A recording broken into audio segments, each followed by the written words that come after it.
cut my life into pieces. This is my last resort.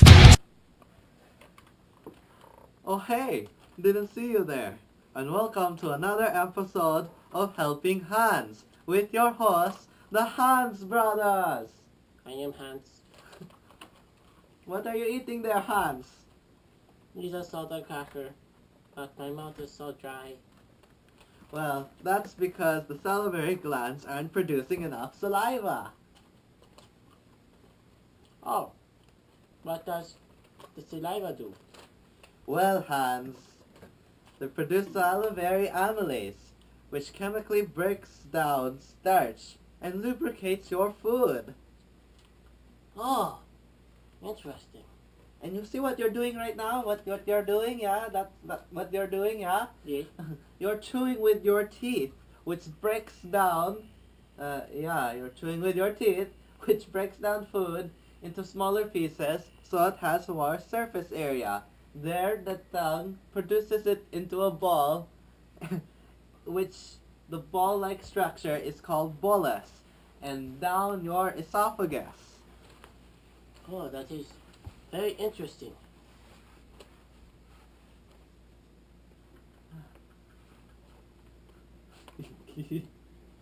But how come the food doesn't go into my lungs? Well, right there, it's a pharynx, which is a four-way junction. Okay. Food can go out the front, in the back, up to your nose, or into your lungs. Oh, But you want to know why it won't go in your lungs, right? Because there's two little holes there, and why it won't go in your lungs? yeah.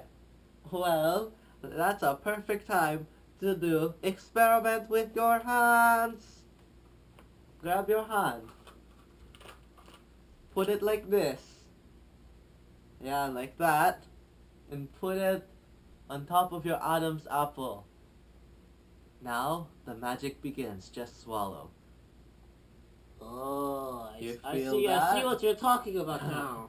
That little thing that flickered up and down, that's called the epiglottis, which is a small muscle that closes your windpipe so it won't go down and you won't choke.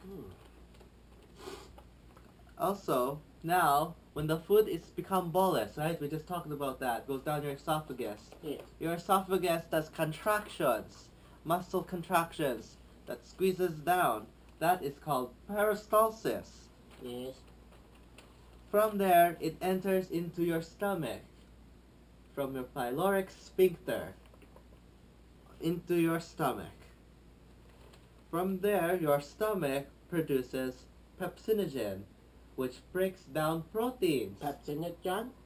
Yeah, sure. Pepsinogen. There, also, your stomach produces HCl. HCl. Isn't that an acid? Yeah, it is. How come it no burned my stomach? Well, Hans, it doesn't burn your stomach because your stomach also produces mucus surrounding in the inside of it. There, it won't burn through your stomach and it won't kill you. Wait. But how come it now burns through my small intestine? I'm glad you said that. But first, let me just say, in your stomach, why it doesn't get denatured, all the enzymes? Because the enzymes there are produced in an optimal pH of 2, which is acidic. Now back to your question. Why doesn't it burn your small intestine? Yeah. Well, the pancreas produces amylase, which breaks down starch as well as salivary amylase. And also it produces sodium bicarbonate, which there, it goes down and neutralizes the acid into a basic formula, which has a pH of 8. Oh, okay. So, how do I absorb the soda cracker? The nutrients? Well, most of the absorption, as I said, stomach can absorb protein, but most of your absorption comes from the small intestine. The technique of the small intestine, why it absorbs so much, is because it has so much surface area. If you stretch it out, it's 6 meters long. And there, it has villi, which are finger-like things inside your stomach. Inside your small intestine. Oh.